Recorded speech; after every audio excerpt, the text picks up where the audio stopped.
This is Rebuild to Win, Voices from the Grassroots, hosted by Yusef Bunches Shakur, Kwazi Akwamu, and Tawana Honeycomb Petty. Brought to you by the Detroit is Different Podcast Network.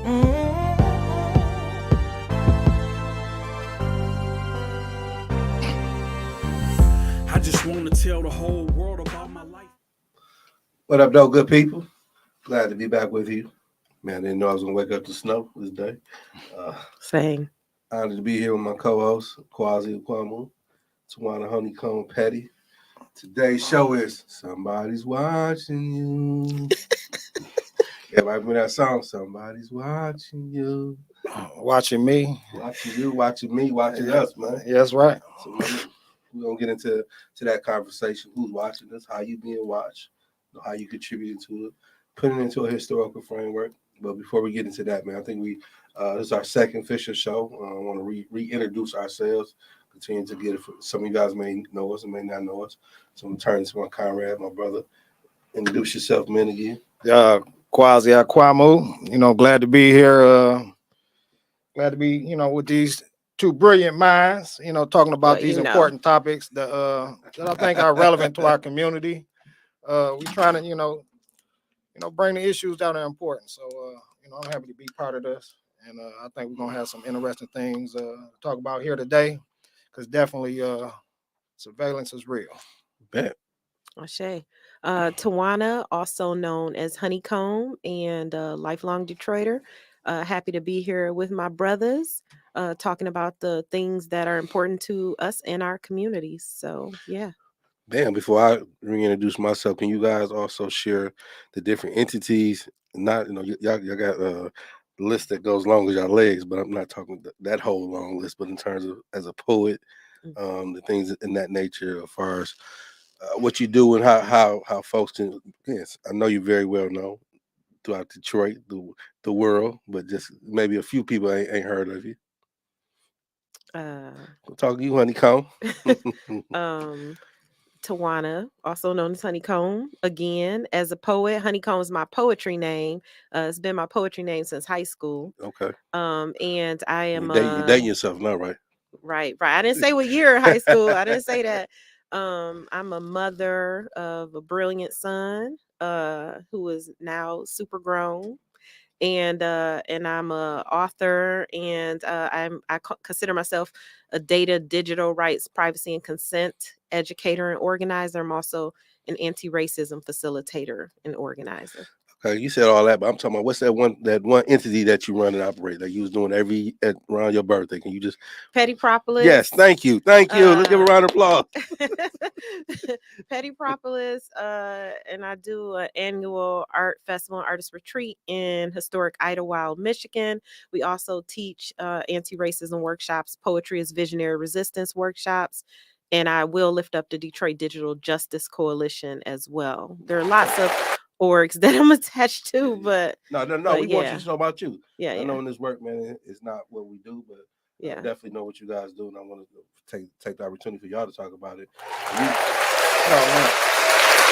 What do you mean? What am I doing today? What I'm doing tomorrow? You run one of the dopest creative spots on the east side, man. Can you briefly share the audience the about Shed? that? You talking about the Shed? The Shed is what I call hold it. Hold on, real quick, man. He literally took a goddamn garage that was on his last leg. It's better than my apartment, low key. Yeah, imagine, think about all of us got family members from the South. Got that shed out in the backyard. He had one of those. So you talk about the transformation of it. Yeah. Well, actually, it was just it was a project that I taking something and try to do something with it. It's an example of just like I say, rebuilding. It's an act of self-determination. Converted an old garage on my property into a store. No doubt. Create an outdoor space that people come and congregate, and we build and we bond. We have held a number of important community events, baby naming ceremonies, birthdays. We had media events, protest gatherings. We had a couple of the defund the police events during 2021. So it's a very important space for grassroots organizing.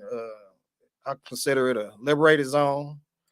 The store, which is at the center of it, we specialize in art, books, and apparel. All of it with a liberation theme, not just for making money, but for purpose.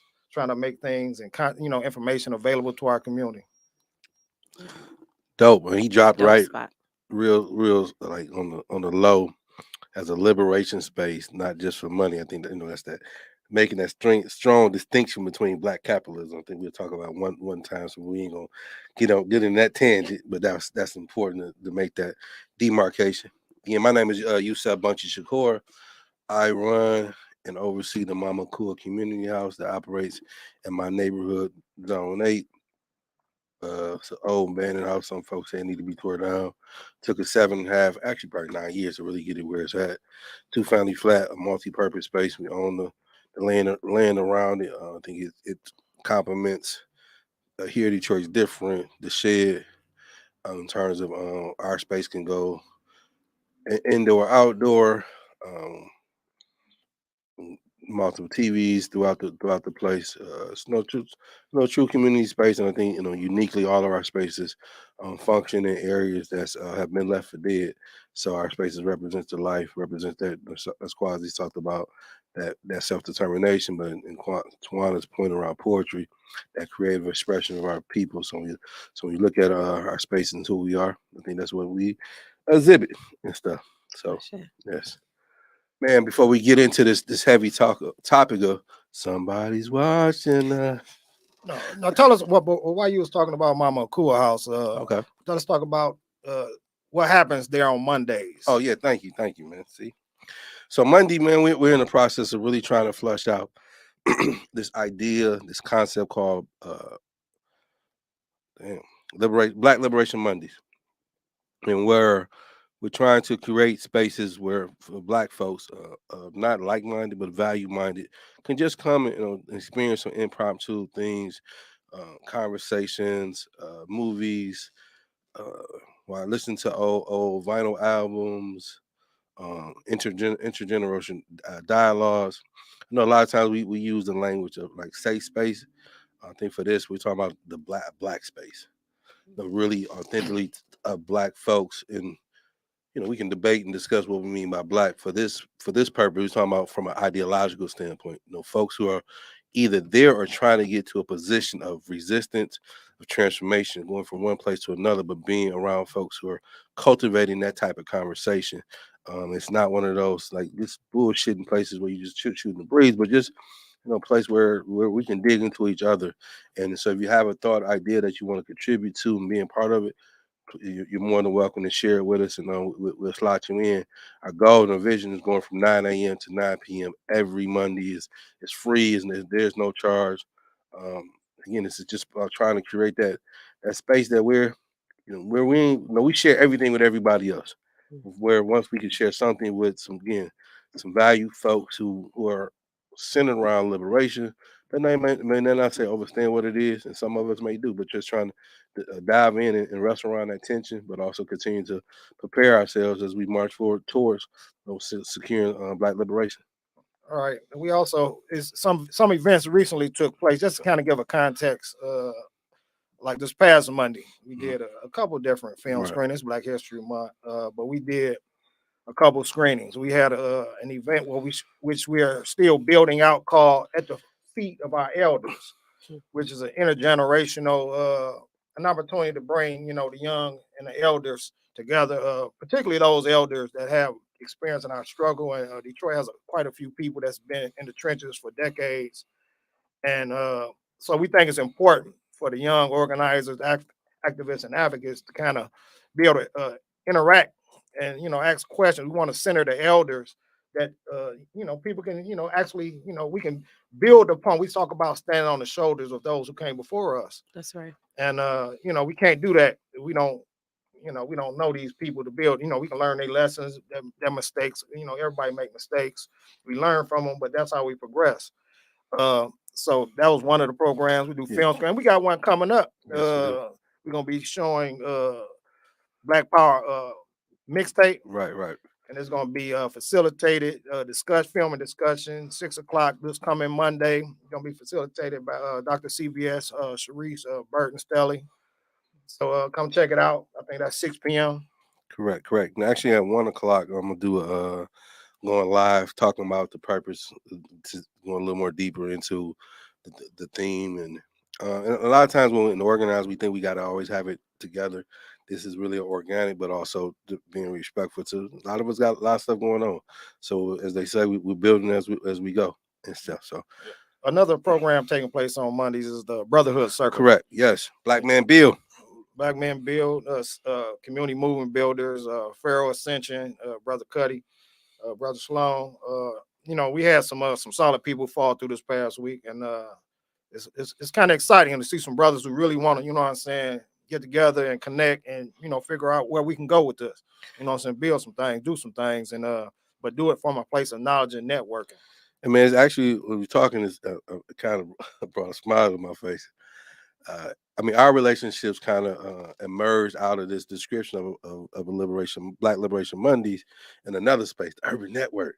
Like these type of things was kind of going through there. You had, remember, I ain't gonna say this publicly, but a young Tawana just started reading, just start getting into some things, very, very advanced intellectually wise, but learning, and we're all still learning, and it's in this type of environment that we're sharing ideas. And these ideas we all may not agree with, but we were sharpening each other out of that, and it was numerous other people as well. So it just took me back to that moment. After a good poetry night, Tawana set it off on the stage on Gorilla Nights. We stand out in front of it, and we debating. We having discourse right there on Grand River. I think that's a good intro into we got Quasi to get on the stage and read poetry, and Yusef too. And so that's a good intro into this episode. Right. After we do the tribute to good brother ancestor now, Eddie Conway. Yeah, what's the name for sent to you? So this I can't remember what's the day. This month, man, we just lost. Not that one. Brother Eddie Conway. Eddie Marshall Conway, member of the Black Panther Party of Baltimore. Eddie served 44 years in the Baltimore prison system. Actually, it's tied to what our conversation is about, where he was targeted. He was falsely accused of, I believe, murdering a police officer. I had the great honor and pleasure of meeting him through his partner, Dominique, where we began to work together. And there's a photo. The one on the left is was there when he was released from prison. And then the other one's a few years later. He came home, was actively involved back in the community.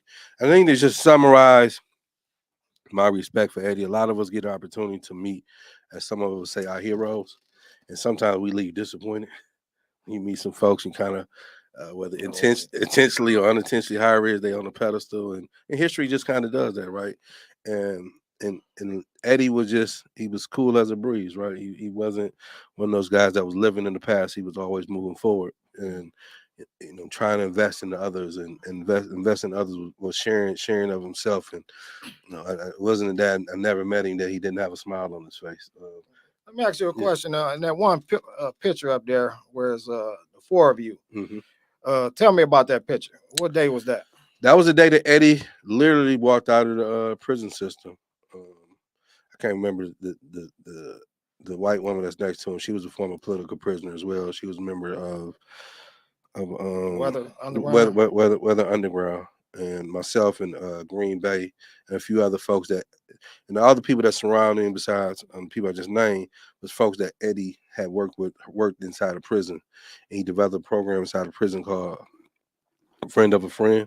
And the program ended up extending to the outside, where Dominique ran on the outside, he ran on the inside. So, that was a great day in my life to be able to be there, seeing Eddie. I think some folks just had the great honor to listening to Dr. Mutulu Shakur, the interview that he did, or the presentation he did with Black Man Bill.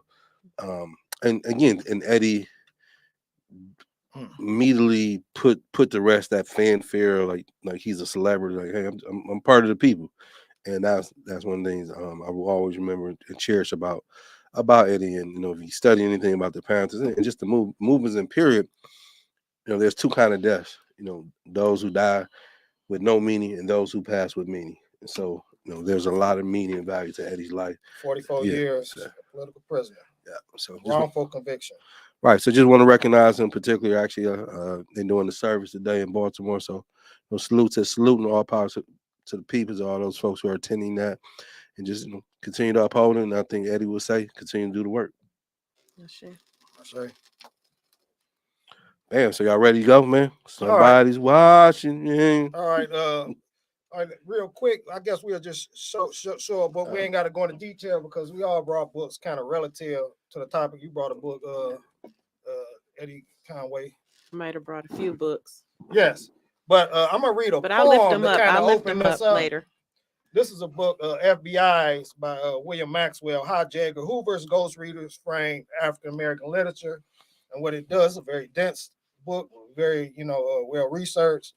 And what he does is he trace how the FBI, the government, was literally had people reading all Black literature. Mm. Anything, from Ebony Magazine to Negro World, they literally had people examining all content that was filtered. Music and they would target these publishing houses and companies, or they would do it through some kind of backdoor kind of way.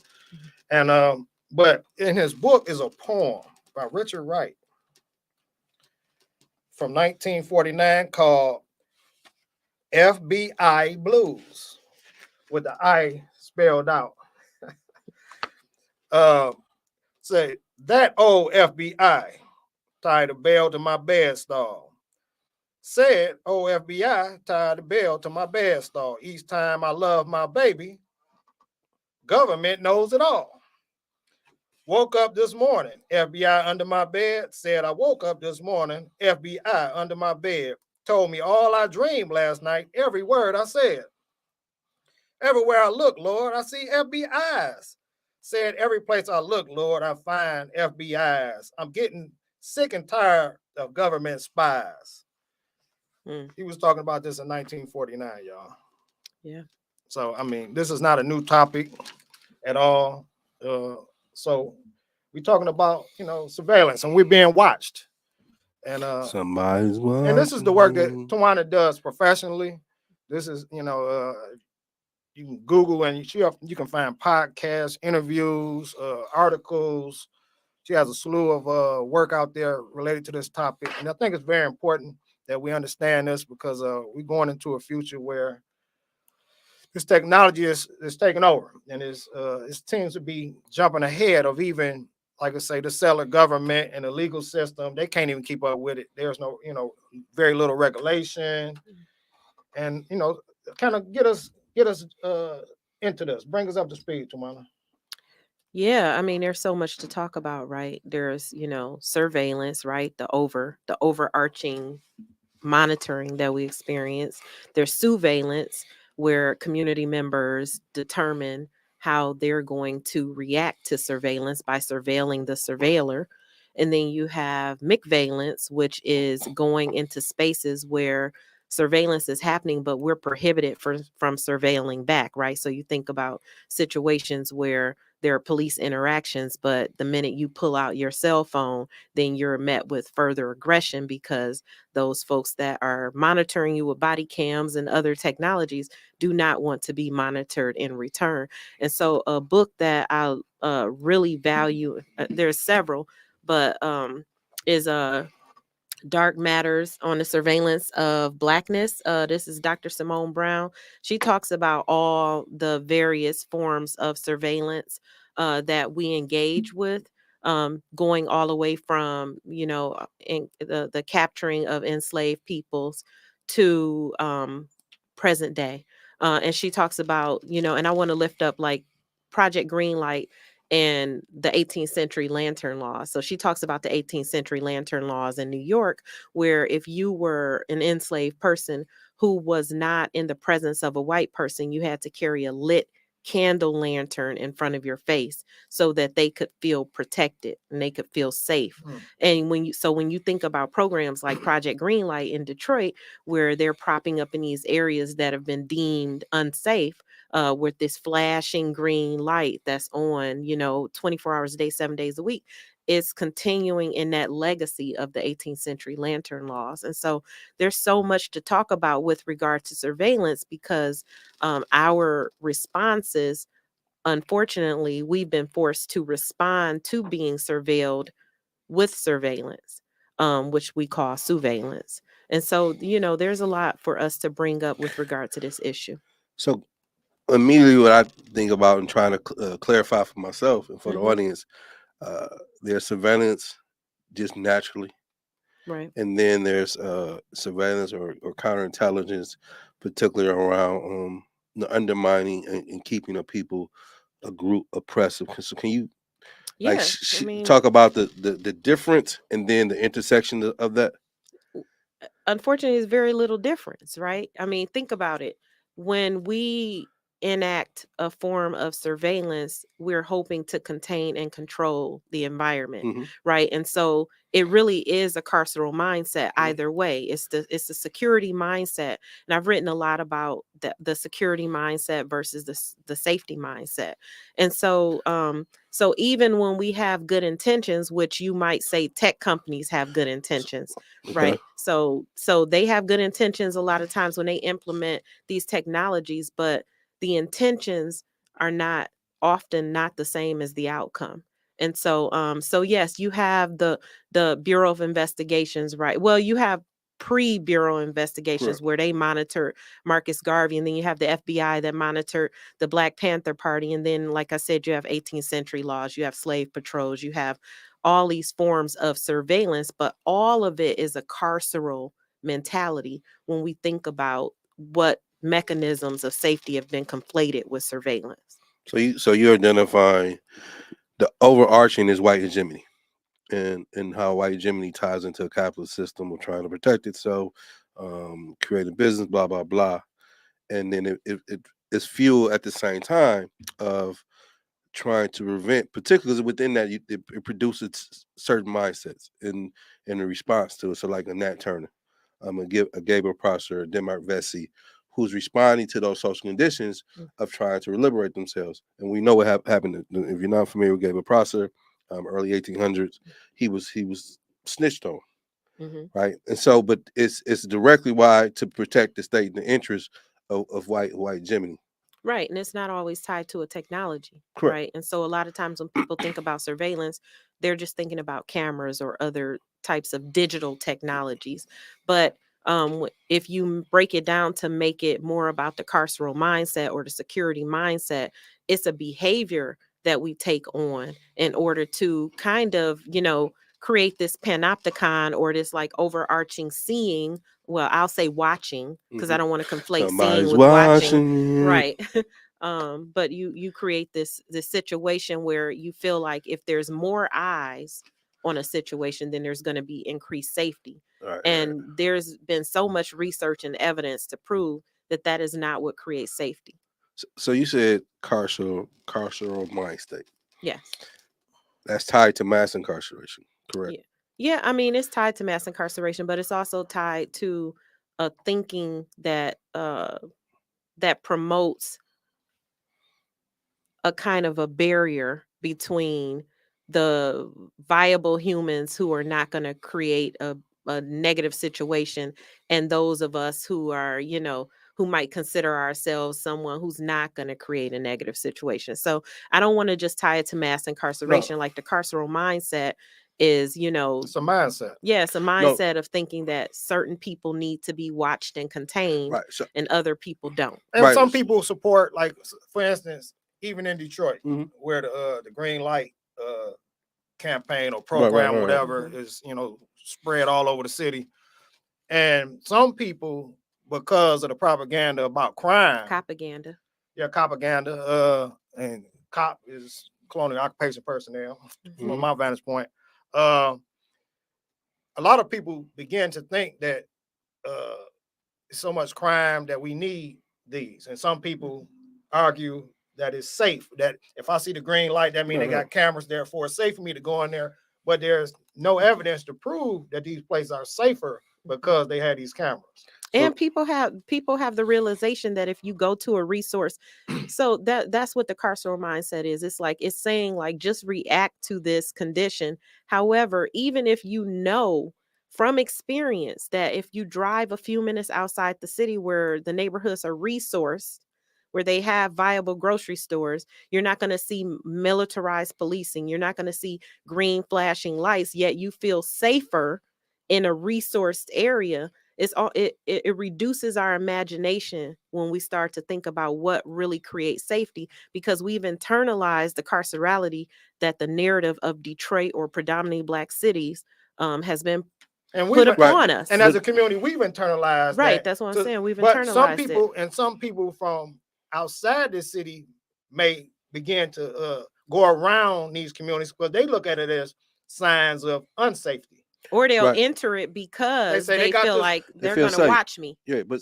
that's the point you guys are making in trying, because the word carceral is not necessarily introduced or explained in the way that you guys are explaining. It's more so, and that's why I brought up the word mass incarceration. It's brought up in that limited framework. So I'm just trying to help people, you guys, which are educating us, are making that distinction.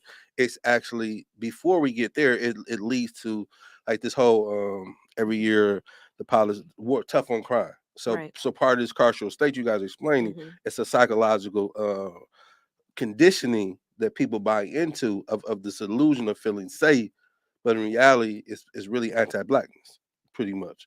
Well, yeah, I mean, because those systems are racially biased. Exactly. That's, so can we now and get it's a history on that, right? And it's the history since the first Africans were unloaded from those ships. I mean, we've constantly been under surveillance. It just continued to modify itself over time. So is there any? But I want us to think about this. One of my comrades, Chris Gilliard, he says he has this running thing where he says, "What's the difference between ankle monitor and a Fitbit?" Right? The Fitbit captures more data. Wow. So if you're thinking about like hold on, you put rewind. Can you, right? can you well, I mean, think about that, right? So think about the ankle monitor, right? I'm where thinking, it's like it's being imposed upon you. About the tether from the tether, where you're not behind a brick, right? You're not you're not in the quote unquote in the prison system, but a ankle monitor or whatever you want to call it. I never used a Fitbit, so explain how that. So a Fitbit is a self-imposed Apple Watch. You take your pulse, take your pulse, everything, right? But there's also tracking, where you can tell people where you are at all times, because we have, we've been, my comrade says Stop LAPD Spying talks about paranoia, right? So our conflation with surveillance and safety has created a sort of paranoia where we feel like if we have every inch of our being monitored, then that's somehow going to create safety. So you have these mechanisms that people self-impose, like a Fitbit, that's going to track their every movement. And, and you think about it comparatively to an ankle monitor, which is imposed upon us. The Fitbit captures more data than the ankle monitor does. We're voluntarily doing it. Right. And it's part but of it's coercion, right? It's coercion. But we do it with these here. But I'm saying, but it tied into the earlier point of the carceral mindset of trying to feel safe, but they've used different mechanisms to engage and volunteer ourselves to provide them the data. And that's that conflation between consent and coercion, where you feel like you are volunteering, but essentially it's been so much propaganda. There's such a dominant, pervasive narrative around what safety is, which is, we know, conflated with surveillance. So you think you're doing what's right in order to create safety. But when you engage in those consent, and when you engage in this coerced version of safety and it's surveillance, you're not just surveilling your body, you're surveilling every person who comes into contact with you. Hold on, you said everybody. So damn, so you become a walking surveillance. You're in a perpetual lineup, essentially. So, you're thinking of stuff like Project Greenlight and face surveillance. So what you worried about? Right. I mean, you're not doing that wrong. Why does it matter? Any person, I venture to, and that is the narrative. I That's mean, the narrative what that people are saying. leverage, right? That's what people are But saying. I venture to say that any person who feels that way, there's something they don't want people to see. Yeah, absolutely. Absolutely. So people do desire certain levels of privacy. Right. And the bottom line is you just don't want, any kind of governmental entity, you know what I'm saying, to have that kind of, oversight. You don't want, I don't want to be watched. I don't want to hold my laptop and be worried that this little camera that's on my laptop is someone in there, looking at me. Yeah. So can you put this in the framework of, or the context?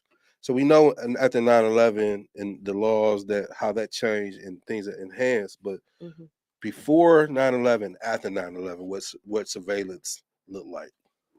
I mean, it ramped up just like, things ramped up after January 6th, right? Okay. So there's always been these, it's almost like create the disaster, then it gives you this, and what was, disaster the capitalism. laws that I can't remember off the top of my head, the federal laws that they use. Martial law. Martial law. It was another term that Not the Patriot Act? Yes, Yeah, yes, Patriot the Patriot Act. Yeah. So it's one of those things where it's like people think, yes, 9/11 ramped up certain things, but we were heavily surveilled prior to 9/11. True, but again, they used the 9/11 to create the Patriot Act and to again the carceral Homeland Security as to the carceral state, which you guys are eloquently defined, right?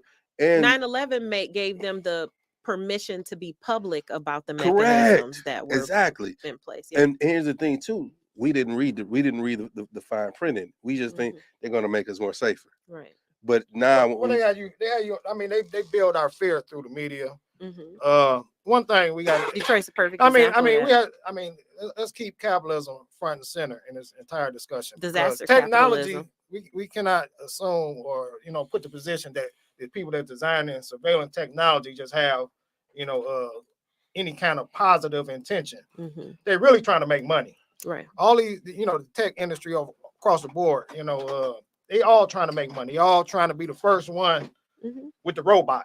Right. You know what I'm saying? The first one with this, that, or the other. I mean, right now, artificial intelligence is all over the place. It's about money. It's just like the people that make bombs and bullets. Right. They can't make no money if ain't nobody using those bombs and those bullets because they need to be replaced. Right. You know what I'm saying? It's like going to the doctor. They might be able to cure something, but then you ain't gonna keep needing that medicine. Right. They need you to keep buying these pills.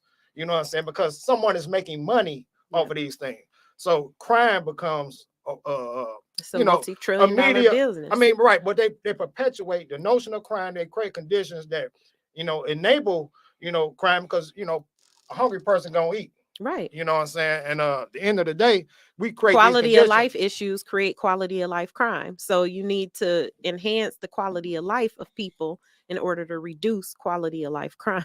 So right, it's an incestuous relationship. You talked about Homeland Security. I remember Bush was pushing. They was trying to get the Postal Service. They was recruiting mailmen that was supposed to. This was before all the high tech, you know what I'm saying, really emerged. That was supposed to spy on their routes, and report back. And it got discovered, and it was pushed back, and it was canceled. Maybe, you know what I'm saying. But the bottom line is they were doing it, but Homeland Security began to fund a lot of the early technologies. Because they felt it was justified for so-called national security. Right. And it just mushroomed out. And they funding it now. The government is funding it. You got all these big billionaires funding Amazon was like really, for a minute, Amazon was at the forefront of like facial recognition technology. Amazon recognition. No, that's what it's called. Oh, it's called Amazon recognition. But so, these are profitable. These are entities trying to make money. It ain't about public safety. They don't care about safety. You know what I'm saying? Like I say, you take the money out of police and put it into something else more socially, meaningful. Then you don't have these problems. Yeah. But, we're trying to sell bullets and we're trying to sell, cameras to governments and, we're in a competition with China, right? China has a social credit system. And what a lot of people don't realize is that if you don't push for strong regulation and policies to push back on some of this stuff, we will end up in the social credit system. I'll give you an example what a social credit system is. If I decide that I'm not going to go to the corner and walk at the corner, and I walk across the street at a diagonal, right? Jaywalking, as an example. My social credit score goes down because I'm violating what has been considered a law, a social norm. So when my credit score, my social credit score goes down, you think about an everyday credit score where you want to be able to buy a house or car or whatever.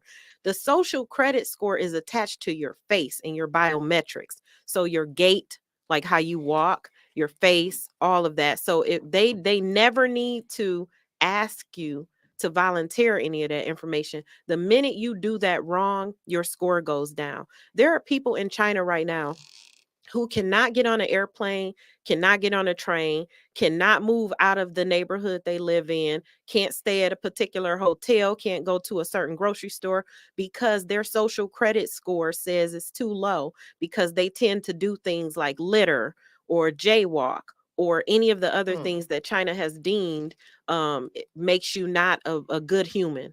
And so we're rapidly advancing into that towards that direction. The more we allow unregulated tech companies to lobby our governments to put these types of technologies Don't we in buy place. into some of that stuff? Like, I mean, I'm just thinking about like some of the social media platforms. Facebook, for instance. I mean, nobody reads these long, legalistic terms and conditions, but we do want to use these platforms, so we say accept. Right. But one of the things that they do mention is that Facebook, co-owns those photos that you post. They have access to every post, your words. If they want to use it on a billboard to promote Facebook or in a book about Facebook, they can use your content because you literally giving it to them. It's a free social media page. You don't pay to use it, so you didn't sign away your rights when you hit that accept button. Well, they've paid out a lot of lawsuits for being sued for that. That's why resistance is so important. They've paid out a lot of money. They've had to change a lot of regulations. They had to stop using face recognition to auto tag people's images. There's a lot of things that have happened. I remember that. Because of resistance, because of policy, because of pushback. I'm not saying that they're where they need to be. They're absolutely not. And there's no guarantee there's no guarantee that Meta, which is now what they've called themselves, is not going to re-implement some of those things under another brand. But the resistance, the policy, the legislation, I know we want to move away from like relying on the government to regulate certain things, but in the interim, that's a lot of the work that I do. I work on pushing for legislation and policy that stops some of the hemorrhaging from happening while we pursue liberation, right? And so, there are things that these entities can no longer do. I want to lift up the groundbreaking research that Dr. Joy Buolamwini and Dr. Timnit Gebru did called Gender Shades, which is the research that let everybody know that face recognition was racially biased. It was their groundbreaking research to Black women. And so, if it wasn't for them, they would be using face recognition on body cameras. They, Microsoft and all these other places stopped selling face recognition to police. Like there's a lot of resistance and pushback, particularly from Black women, from Black people. Like I want to lift up, like I lifted up Simone Brown, Sophia Noble, Ruha Benjamin. These are like Black women scholars who have given a lot. They've given a lot to the field with regard to resistance to these systems. Ruha Benjamin has a couple of books, but this one is Race After Technology. It's abolitionist tools for the new Jim Code. So she ties technology into like how we think about Jim Crow. She has advanced that argument to think about Jim Code and how the system has continued from the Jim Crow era. Now, in that frame, let's think about, we've been surveilled. We've been heavily surveilled our entire history here in settler America. New African men have been, we are the face when they talk about crime. That is the face that most people conjure up in their minds when the word crime. So when you had all this, like I said, the green light, facial recognition technology, all of these things, how does, I mean, that seems to kind of exacerbate, we are also like in the databases because we've been over policed, we've been over arrested, over fingerprinted, over, I'm saying, everything. And Michigan so now has a SNAP database that has millions of images. And that's what I want to, I actually want to ask you, because like I say, that includes not just New African men, but everybody who will file for what? Every single license person since ID? 1998 who has taken a state ID or a driver's license in the state of Michigan, whether you still live here or not. And that was before the technology. Face recognition was being innovated around that time, but it wasn't, it was still very, very new. It was in developmental stages. But every single person who's taken a state ID or driver's license since 1998 is in that database. And they use these images. Yeah, one-to-many matches. So they use an image that's captured from a video, and they compare it to, or from your social media or wherever they pull an image from, and they compare it to this database of millions of images, hoping to find a match. And they're looking for biometric data, which is certain points, key points based on, the shape of your face, and features, eyebrows. But now we're moving into gait detection, right? We're moving into, you covering your face with a mask or whatever. So how can we navigate? How can we identify your mannerisms, how you walk, the way you sit? Wow. And then you have technologists who are trying to work on. Now I don't believe, some of the stuff is just hype cycle blown out of proportion of what can be done, but you do have data scientists who are working on emotion detection. So think about the implications of, it doesn't even matter if it works. All they have to do is hype it up and get people to buy into it. So imagine you're going to a job interview or you're testifying in a case in your defense. You have scientists who are innovating emotion detection where they're telling these entities who will purchase their technology that they can determine whether or not you're lying based on your emotion. And so that's why you have a lot of resistance to remote proctoring in schools that, really ramped up during the pandemic. I just want to say this really quick. Remote proctoring, this is why we have to push back on things like remote proctoring, which Chris Gilliard had written a lot about. And that's when, the pandemic, that's another example that really ramped up during the pandemic with our kids having to sit in front of a computer that was determining whether or not they were being dishonest, right? So you have children who are failing out of school. A lot of Black children, Detroit, like we can't even quantify how many kids we lost in the academic system during the pandemic.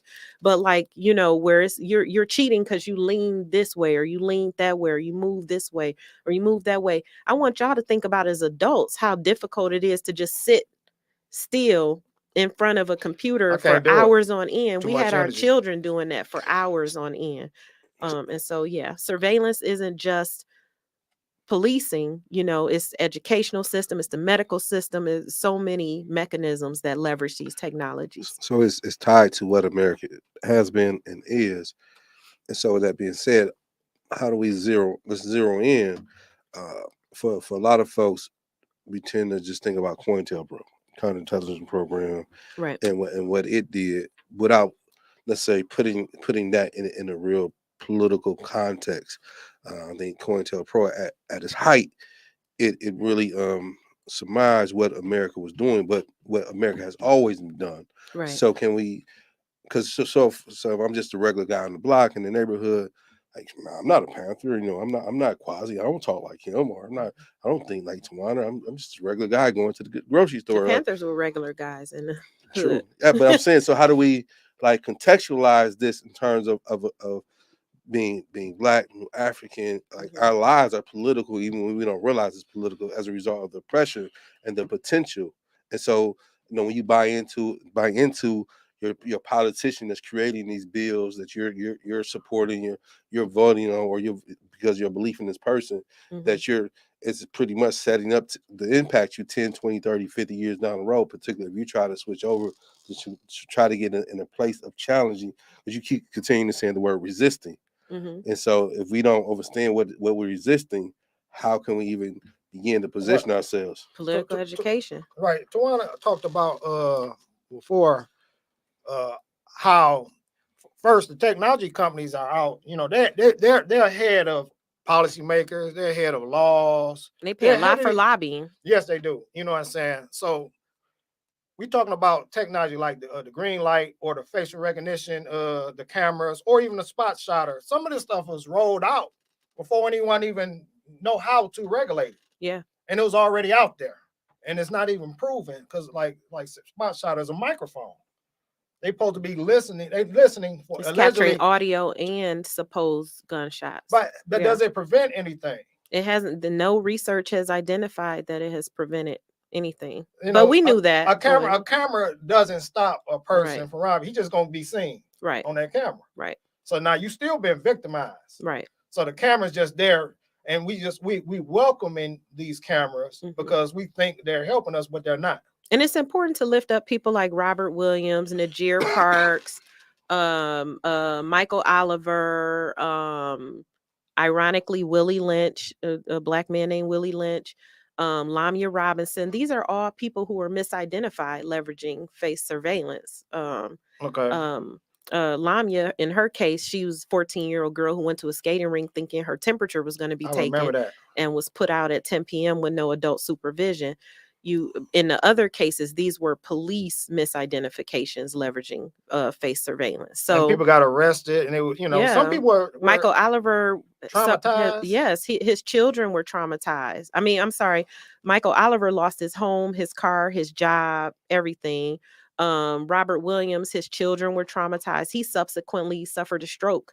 After all of this, the pressures from just misidentified. Yes. Facial recognition. And Najir Parks in New Jersey, he had previously had a record, and so his family didn't believe him when he was telling. A lot of friends, family, they didn't believe him. What happened to him? Well, he got arrested. He spent like a year. He spent like a year in jail trying to prove that wasn't him. That was identified leveraging face surveillance because they didn't believe him. They thought he was just in trouble again. And what was that situation? What was that case about? What is a case? It was a I want to say it was a violent crime case, and it was but it was a place that he had never been. I'm sorry. In that case, this happened locally. It was another case in Philadelphia where it was a place that the person had never been. So there are more and more cases that are coming out, but most of them have been black men. Wow. But they say the technology misidentifies black women the most. Right. But people with dark complexions are generally Asian off. Children, Asian as well. and children. I mean, because children's features are developing so rapidly. Yes, it makes sense. And so there's a lot of, we don't know the scale of misidentifications that have happened because they tighten the ranks. Like you're not going to know. Detroit really amplified and put this on the global scale, on a global world, when we had our case with Robert Williams. And so even the resistance in Detroit, when a lot of us were pushing for a ban at the time, we did not get a ban. But I will say what we did get was some of the strongest policies that exist in the United States of America. Law enforcement officers can be held accountable. I'm using that in quotes. If they misuse this technology, they can no longer real-time track you. So difference between a real-time crime center, which they get to sit and look at green light cameras, they used to, before we fought for and got that policy, they used to be able to just scan the whoever, wherever at any point and target you using face recognition. They can no longer do that. They have to have adjustable. Now, does policy prevent? I mean, just thinking about the history of law enforcement, especially in regards to our people, right? Policy, laws, regulations, procedures. Yeah, it's not never really applied. It's not systemic. It's never been fully applied. So you put it on paper and you say, officers ain't supposed to crack our heads. I use quotes when I say that. But they do. Them police wasn't supposed to snatch, Tyree Nichols out of his car. Right. when he was at the red light, despite them saying he busted you and he was, you know, doing something in his car, but they just literally opened his door and snatched him out. Yeah. I mean, there's procedures and regulations for all that's on paper. No, I hear you. And so, you know, even though we push for it, you know what I'm saying, exhaust all our remedies, but at the end of the day, you know we can't trust that, but we do it because it needs to be done from we covering our base, you know what I'm saying, our ass in a sense. But you know, we're not telling people to be comfortable because definitely not saying that, right? You know, I mean, again, I'm just trying to. It's a lot of big picture, idealistic, practical stuff. But what does that look like in terms of? Because we're talking about a system, a multiple level systems, you know, quasi upheld capitalism. Where does you know, some people say white supremacy, I say white hegemony. How does this function within this thing of surveillance versus which uses policy as a way to protect the good right of America? How does it function? Well, in terms of identifying, it just doesn't operate by itself. Like so again, quasi identifies as capitalism as one thing that's contributing to it. It kind of drives it. Yeah, it drives. But then how does white hegemony, aka what some people say white supremacy, also function and helps? Well, it definitely serves that interest. That's why. But know, can we explain? Can we connect the dots in terms of to some folks who may not get it, where it's so high and taking out a ram of. I'll let y'all pick it up and then or anybody. Well, listen here. I mean, go ahead, brother. I'll chime in. Go ahead. Bro. I'll chime in. I mean, the bottom line is we are a dominated nation. And say that again. We are a dominated nation. What do you mean by a dominated nation? Dominated. I mean, we brought here first against our will. Okay. You know, we've been here even with the 13th Amendment that abolished colonial bondage. They had, you know, we became what you call paper citizens with the 14th Amendment. Okay. If we were truly freed by the 13th Amendment, then there could be no imposition of a law that determines our destiny. You know, we weren't, you know, given a ballot, a referendum, plebiscite, anything to say whether or not we wanted to be citizen, but because they didn't want to, you know. So you describe it as you describe an oppressed nation that has no rights. But they impose citizenships on us. So we are here by force of their laws. Right, we're tokenized. Say what? Tokenized. Got tokenized citizenship. I don't know what the hell that. We ain't got real citizenship. We got paper citizenship. We got fake citizenship. Yes, but in any case, we're a dominated people. We dealing with a settler population that has committed genocide, conquest of the territory. Their gun culture is deeply rooted in fear. How we a settler nation? We had Obama, man. Right. Make that make sense to me. But listen, I do want to say this because we winding down. I do want to say this. You know, I have lifted them up before, but the folks that Stop LAPD Spying, they talk about shifting from paranoia to power. Right. And I do think yes, and we do this to empower people with knowledge. Yes. So we know what we're dealing with. But we do recognize, I want to lift up this little booklet we did called Detroiters Know Safety, right? So Detroiters Know Safety. We know what creates safety, like the EMEAC Youth Street team was going door to door talking to their neighbors. You had green chairs, you had green chairs, not green lights. You know what I'm saying? Like communities recognizing like what really is a safe community.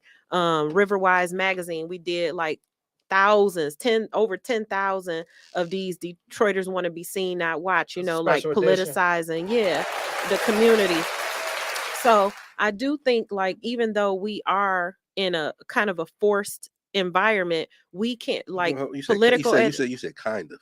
I mean, it is or I want to yes, but we also have mechanisms of self-determination. Like I can't just say it's that. I have to say we also have these mechanisms of self-determination where we politicize each other, where we do these mutual types of exchanging of resources and ideas that liberate our minds, thereby liberating us from certain aspects of the situation we find ourselves in. That's an interesting philosophy. It's my philosophy. It's fine. I mean, it kind of goes back to me just being devil's advocate with him, just pushing of breaking down, because I agree with what you're saying. the but doesn't change the reality that again we're up against oppression. We're quasi saying we're a dominated society, or we're dominated as a group of people. We're oppressed, and so as a result, we've formulated transformation, but then the potential is there again to that carceral state mentality, the illusion as if depression has disappeared somewhat. I definitely haven't No, I'm saying internalized that illusion. no, I'm saying that it can, if we're not concretely explaining. So that's what I'm trying to like getting back to you and saying, hey, we had Obama though. Why do we believe or with right. such and such? And can you break that down to your point that you were making? And so I because ultimately where you're going is actually perfect around self-determination. So we set the stage of what surveillance is. Now we should be aware. Because again, that's the conversation around COINTELPRO that get missed where we just highlight it up like, oh, he's COINTELPRO, or he's an agent, or she blah blah blah. But we're not different between an agent and a misleader. Absolutely, but we're not framing it, or a counter-revolutionary and a misleader. Absolutely, because we're not framing it because most of these folks are not political science. Most of the folks have not really read, or they just hijacked it through information. It's easy to say because it's pop or it's a soundbite type shit. So can you make it make sense about we had Obama? I think you can do that. And in any case, neocolonialism is when you use our people to participate in their own, oppression. And that's a global thing. No, that's global, definitely global. Africa is neo-colonized. Hence, the divide in wealth, the elites, and the mass of African people. You know what I'm saying? And that's everywhere we're at, but that's also how capitalism works. That's how imperialism works. They need to recruit. Marcus Garvey referred to it as that buffer class of people that, just intermediaries, the people that keep us hanging on to America. Who bought into that? Who bought into that system? Or believes into Obama actually was, should have been our last straw because we actually they call in law exhaustionary remedies. Okay. We didn't put everyone in office. We occupied every position. Right, from precinct delegate to president, as I like to say. And our reality hasn't changed. You know what I'm saying? Our oppression hasn't changed. The quality of life hasn't changed. Don't get me wrong. A few individuals here and there may, get some good corporate positions, move up in the middle class. And they have some that they think they have to defend. But ultimately, we remain the mass of our people. We're talking about a society where there are more guns in circulation than there are people. And cameras are quickly gaining on those guns. And we all have, like I said, we carry these devices. Everybody got a cell phone. I mean, I grew up, man, we had one phone in the whole house. You know what I'm saying? But everybody, including the children, have phones. Yeah. These phones are tracking devices. They had the smart technology in there that, it profiles and tracks your behavior. Yeah. So but even within that, there are mechanisms that you can leverage on your phone to not allow it to do certain things. So my thing is like, yes, we're not going to get all the way up out of it, but we're not even doing the bare minimum. So in some regards, like people turn your location off when you don't want to be tracked. Don't use your fingerprint to open up your cell phone. Cover your camera and put your computer on mute when you're not having a direct conversation. Like there are so many. Wear headsets when you're on a meeting so that everything around you is not being captured. So there's a lot of mechanisms that we don't put in place that are stopgaps. No, I just want to frame this correctly. So you're talking some you don't have to reframe me. No, I'm saying it how I want to say it. When I say reframe, identifying. When I say reframing, you're talking about you're suggesting stools. That's what I mean by reframe. Because you're talking. I made she's suggesting things that can be done in terms of solutions or however you want to identify it. But I'm saying because I didn't hear that, or someone else didn't hear it. It might got missed. That's all I'm talking about. Then I was going to ask you to talk about like secure communication, like from two different angles of what that means from a political standpoint. Well, I think this conversation really should be kind of broke down and divided over a period of podcasts because it's a lot of layers. Like I said, this is a good overview. Just trying to touch on some of the like I say, the technologies and how pervasive it is in society and how our community are impacted by it now. And they are actions that people can take. There are actions that's been taken and mobilizations and, like you say, trying to say resistance, without which you wouldn't have some of these all this good information has come out of hard work, and it wasn't just readily available. So it's very important that we kind of began to segment some of this information and began to hammer it out separately, because like I say, even during colonial bondage, a period of our people's enslavement, it's a whole history of not just the surveillance of the powder rollers who was to prevent people from escaping or organizing for insurrections, but there was also the on the flip side, it was resistance. It was always resistance from people, you know what I'm saying, to these, to the surveillance. They was figuring ways, how do I get around?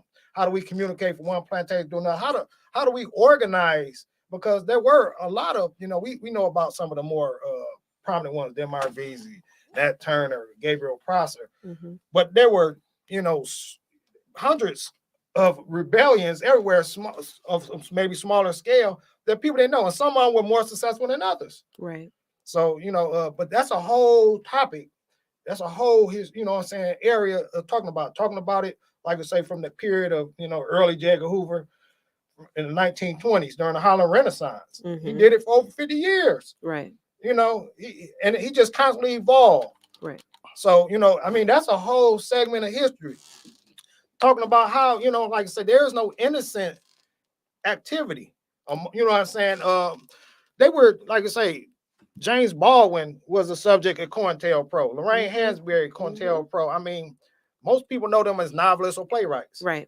But, they had a voice and they used their voice, and therefore they became targets. Ebony Magazine, had a file on, Black Scholar Magazine, which is an academic, but it was a radical edge to it. Right. So look how much of that literature is being erased now. Oh no, absolutely right. So. Right, and then yes. So I mean, if we can segment some of these aspects of the surveillance culture, what I'm saying, I think we can, really kind of touch on it. I don't know if we didn't talk about it, but in the most recent issue of Reveal newspaper, we covered, our cover story is we got young Corey McKenzie, 16-year-old, did the cover story about surveillance, and he was involved with Mama Myrtle and them in the Green Chair and Be Seen Not Watched campaign over here on the east side. And she engaged, got a lot of youth involved. He did a bike ride to bring awareness to the topic. But Corey did a fantastic piece breaking it down so that people can understand. And so if you get a chance, you can go to revealcollective.com and download a PDF, or you can pick one of these up at Mama Cool House, or the Shed, or I'm trying to think of some other locations, Keep Line Village, 90s Knowledge Cafe. I do believe I dropped some over there. So, definitely pick up a copy, read the article by Corey McKenzie, because I think he did a fantastic job in breaking it down, the Green Light campaign and the resistance to it by Detroiters. So that's very important. But, what's next? I guess we'll see y'all in a couple of weeks. You know what I'm saying? Okay. Is that to drop the mic? No, that was by accident, man. The phone dropping, bro. Yeah. I mean, guess any closing words, man. Well, let's do this real quick. How much time we got? We've been the past. Okay. We are approximately 3 minutes past 1. Yeah. Okay. And time 1:30.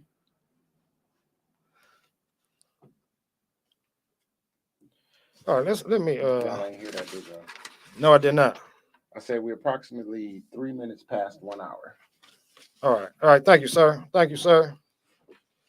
So we closing this show, and we're gonna come back next week with we're gonna break this down because not next week, brother. 2 weeks. All right, that's right. The second and fourth Saturday of the month. Yes, right. This is not a weekly, man. No, this not a weekly thing, bro. Man, my calendar just be. We got too much going on to make this a weekly thing. All right. So it's a potent conversation, man.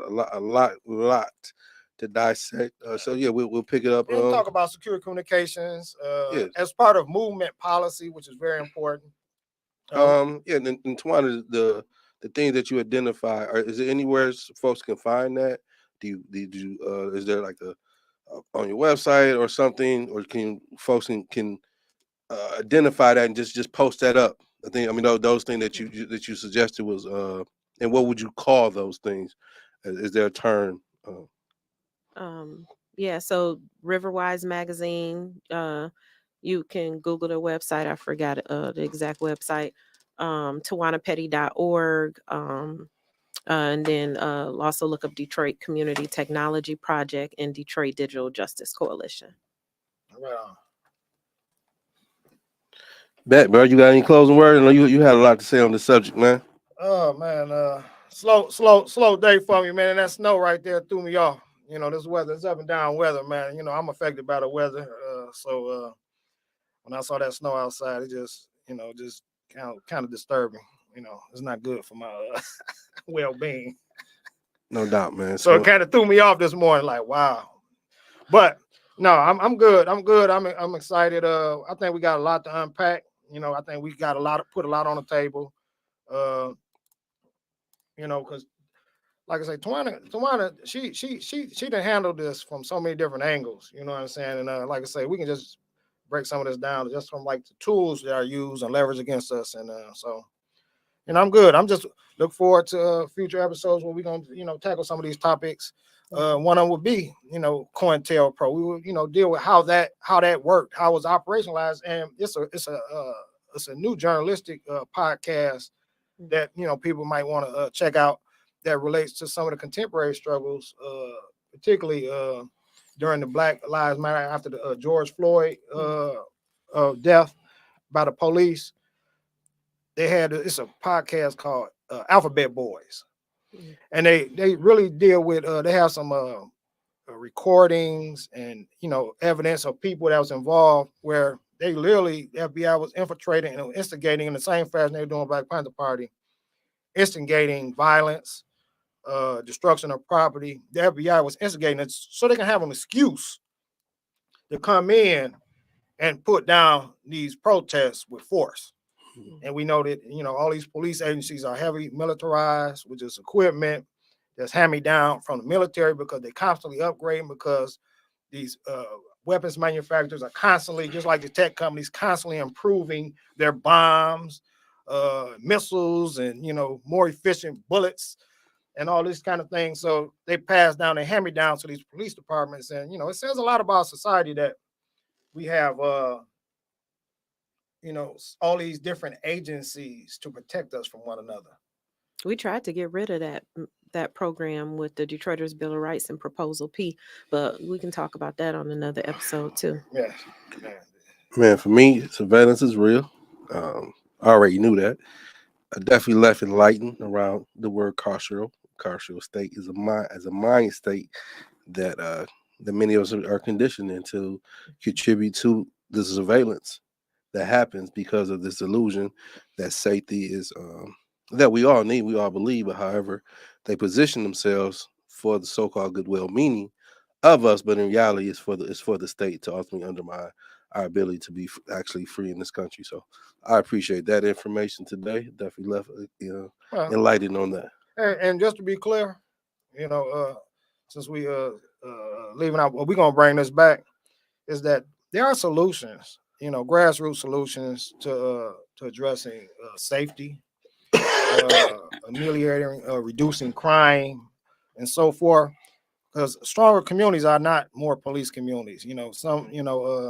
And these budgets are blowing out of, they just out of control. Right. And the bottom line is we need to figure out, because that money comes from us to police us.